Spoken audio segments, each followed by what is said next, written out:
So over the last week I wanted to work on my legato technique, specifically hammer-ons from nothing. I wanted to develop my technique around that. So I thought this week I'd show you the exercise that I've been using, drill into the guitar and show you exactly how I did it. And then afterwards maybe I'd talk about the practice plan that I used, how I approached it day by day through the week and how I built my skills up through that period of time. Okay, so let's zoom in and we'll go through the exercise itself. So my goals, I've really got two goals when I'm working on a technique like this. One is to build my index finger technique, because that tends to be the weakest link in a skill like this. And the other is string control, because I like to use a high gain guitar when I'm working on this kind of legato exercise. And so the other thing I decided to do was just to pick a less well used pattern. So instead of just 1, 2, 3, as you would when you're working on a scale, I decided to swap things around a little bit. So I wanted to start with my index finger still, but I just swapped the other two notes around. So I'm doing a 1, 3, 2 pattern and then changing the strings. And I'm up on the 10th fret, starting my shape on the 10th fret, so I'm in D major, I'm playing a D major, 3 notes per string pattern up on D major. So if we look at the actual movement that I'm using to cross the strings, then I start on the E string and then I skip strings to the D string. And the idea here is when you do string skips you tend to have to focus more on string dampening, so that's why I'm putting lots of string skips in there. So I've just played the D and I fall back to the A then.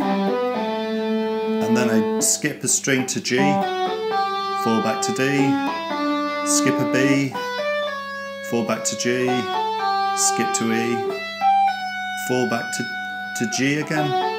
So I've turned this shape around now, I'm working my way across. So I've just played the E, and then I skip to G, and I fall back to B, skip to D, fall back to G, skip to A string, fall back to the D string, skip to the E string, fall back to the A string, and I've just turned the shape around.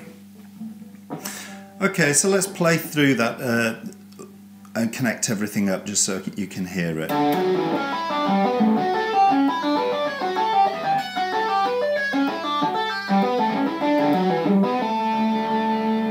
So that's the movement, and I'm just cycling around that over and over.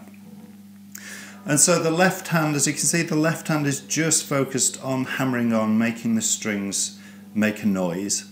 The right hand though is pretty crucial. The right hand is tracking the left hand across, so I'm actually doing it with my thumb. My thumb is resting gently against the strings below the string that my left hand's playing. So it's off the guitar neck when I'm playing the E, but then it's touching the strings, touching the A and the E string when I'm playing that D, and then I slide back 1 string when I play the A, and then I jump 2 strings forward.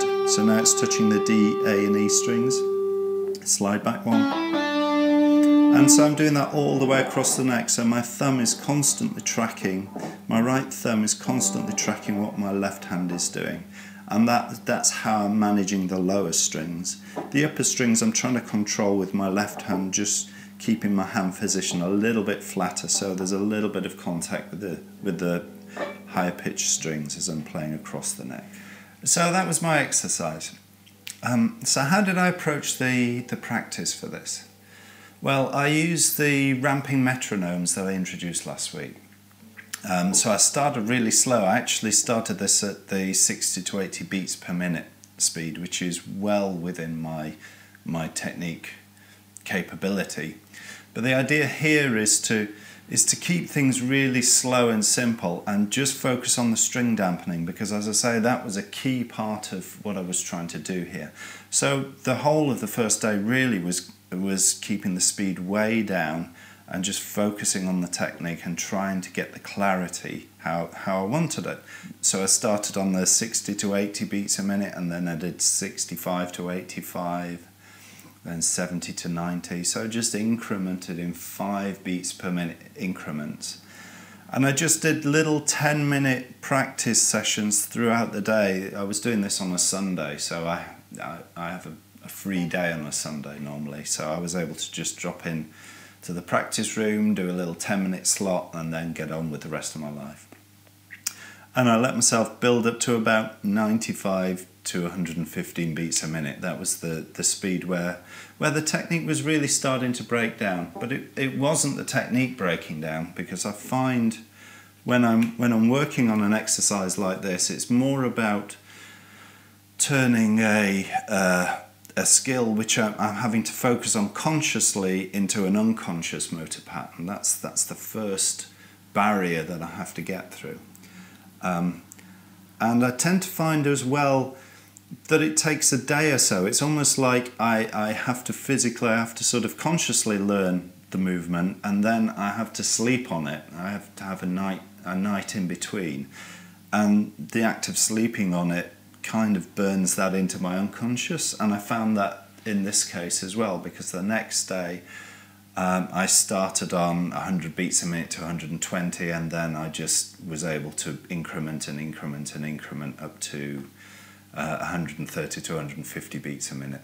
I didn't have that much time on day 2, but again I was just dropping in, doing 10 minutes once in a while. Day 3 I didn't do this exercise at all. I was actually doing band practice with the rest of the guys on day 3, so that was my focus, and playing songs and playing other things, so I didn't touch this exercise.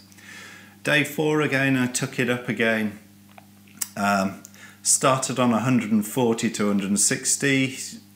Again, my body is acclimatizing to this pattern. It's kind of learning even when I'm not touching the guitar. The motor skills are just kind of developing in the background. So as long as you keep touching the exercise reasonably regularly, it's almost like your body is learning away from the instrument as well, I find.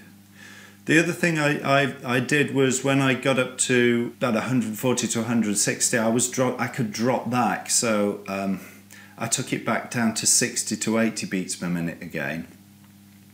And the idea here is the interval, the range that you're improving by when you go from 60 to 80 beats per minute is larger than if you go from 140 to 160. Because what I didn't want to do is stay playing reasonably fast and lose sight of the string control. So by dropping back to 60 to 80, 60 is the equivalent of 120 if you're playing double time. And so that was effectively me going from 120 beats per minute to 160 beats per minute. So I could focus on technique earlier on, and then I could go to speed as I was moving forward. Day 5 and 6, I just bumped the metronome up again, and I found that I could just increment and increment and increment. So I took it up to 200 to 220 beats per minute, and that's kind of where I am now. So that's how I approached the practice through the week, and that's how I use the ramping metronomes, if you like, to just give me that increment. The increment you get for free because the metronomes are slowly changing, but you use it within your practice schedule. You let the metronomes automatically increase your speed, you keep your eye on technique, and the sleep, your day-to-day breaks between, just sort of consolidate your skills as well. So anyway, that was my week last week, and that's how I approached this particular exercise. So see how you get on with it, and we'll catch up next time. Goodbye.